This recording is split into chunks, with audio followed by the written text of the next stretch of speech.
What's going on, Port fans? Welcome back to another video on the channel. Today we're going to be talking about Tom Clurey and his propositions for 2025. The recent winner of the A.R. McLean Medal, the best sample player at Port Adelaide for the Port Adelaide Magpies, is now in a precarious position going into 2025 with 1 year left on his contract. A lot has been talked about Tom Clurey and the various scenarios that have been occurred and different fan feedback as well. So I wanted to dive in and see exactly what Tom Clurey and what Port Adelaide can do in 2025 and what kind of decision-making process will be made about his future, because the 30-year-old is obviously running out of time, but has been playing some unreal football in the Sandful. So let's get straight into it and talk about Tom Clurey. Tom Clurey, been on Port Adelaide's list for the past 12 years now, has been a predominant figure in Port Adelaide's backline over that time, with a great stint in the AFL side between 2017, 18, 19 and 20.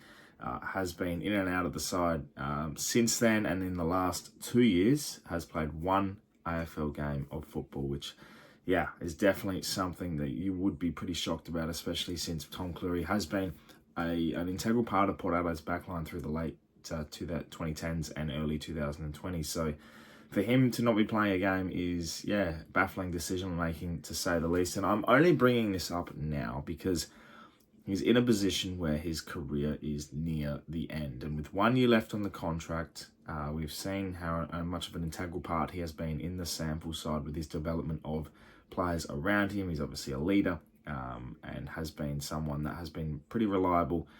Especially this year. Last year, he was dealing with a lot of issues with injuries, and even 2022 as well. He's dealing with a lot of injuries, a lot of back issues, and everything of the sort, near career-ending issues. And he's now, in a position where his body's feeling okay.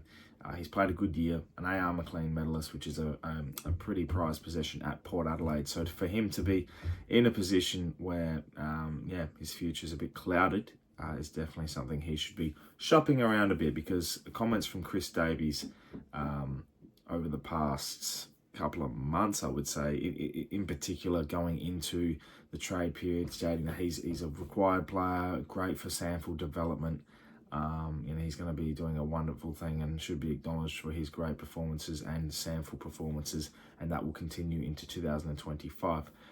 For me, that is, you're in a position where you're like, all right, so basically you're being told your career is done at the AFL level, but you're a great proposition for our Sandful side. In my honest opinion, if you're sitting there and you're a Tom Clurey spec who's got a Sandful best and fairest win behind you, you're in good form, you've got to be shopping yourself around, going to the manager saying, look, hey, I've got opportunities, I can do some things. I'm still good enough to be playing football, and a second chance maybe something Tom Clurey gets for the last period of his career. But a background on Tom Clurey: he played 124 games for Port Adelaide across his last 12 seasons at AFL level, has never kicked a goal, and at this current rate he may never kick an AFL goal, which would make him one of the rare kinds to do so. And I know him not playing footy much in recent times is a bit of a shock to the system. I know there's a lot of fans out there that are sitting here going, yeah, I love Tom Clurey. Like, I think he's a good player. Why isn't he in the side? Or I've seen comments saying, well, as I can't believe he wasn't picked ahead of Asava, during these times. Some arguments are very much there. You can argue that Tom Clurey could have a very, very good pre-season and put himself in a great position to play AFL footy. I know they trialled him on the wing throughout 2024 and early in the pre-season as well. I know he was a great defender, and he has been a great defender, a great one-on-one defender, and has always been a pretty committed, loyal and reliable source down back. So for us to sit here and say, Tom Clurey, you're not playing AFL pretty much again, you're running out your contract, you're going to be 31 going into 2025, there's not a lot left for you. I know for a fact that West Coast were chasing Tom Clurey to require his services, especially with Tom Barrass leaving this trade period as well. So that does make him a bit of an option for someone like a West Coast, or someone that is really interested in having a I guess, depth in their backline. We've got that. I mean, do you really want to go to a football club that you're going to be the same position you're in and pack up and move for a better opportunity? I mean, yeah, possibly. But when you're a similar age to some of the players in West Coast backline, maybe that's a bit of a question mark for yourself. But in saying that, there has been interest, so we'll see. He might end up at St Kilda. I know that's where all the Port Adelaide leftover defenders go, Dougal Howard and Riley Bonner. But I'm not here to press jokes. I think Tom Clurey, and I question this at the BNF night, like, is this something that Tom wants to do? He should be given an opportunity again. And I hope he works hard and has another good pre-season where he can get an opportunity, whether it's at Port Adelaide or if he can search around at another club. Would love to know your thoughts, Port fans, on Tom Clurey and the position he's in. Obviously there's a lot of people out there that love him. He's a fan favourite, has been a loyal servant of the club for such a long time. Can he be part of deals? Can he be shopped around? It's an interesting proposition for him. And I know that he is a skillful player, knows how to kick on his right and left, can take a great mark. He is a good defender, good one-on-one defender.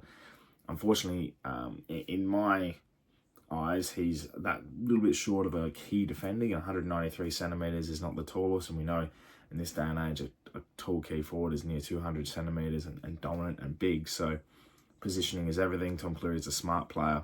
He's a good ball user, as I said. He's got the resume that can stand up for another chance. So we'll see. But I'm doubtful he'll get any sort of opportunity going forward. It'll be interesting to see how 2025 pans out though. Any sort of injuries, and Tom Clurey is right there. Well, thank you very much for watching, Port fans, this video. Obviously with the trade period going on and everything of the sort, and there's a lot of news and a lot of questions and a lot of discussion points coming out through this time of the year. And we're obviously waiting on more news to come throughout the trade period as well. Jack Lukosius, obviously Dan Houston, Joe Richards as well, and Ivan Soldo, some key targets. Talk about that yesterday as well, in yesterday's video about Joe Richards requesting a trade to Port Adelaide as well. So get around that, get around the Glass Table's latest episode as well, and very much looking forward to keeping you up to date across the trade period over the next few days and coming weeks as well. Thank you so much for watching. Make sure you subscribe to the channel if you're new for plenty more Port Adelaide and AFL content to come your way. My name's Anthony, and as always, can't the pair.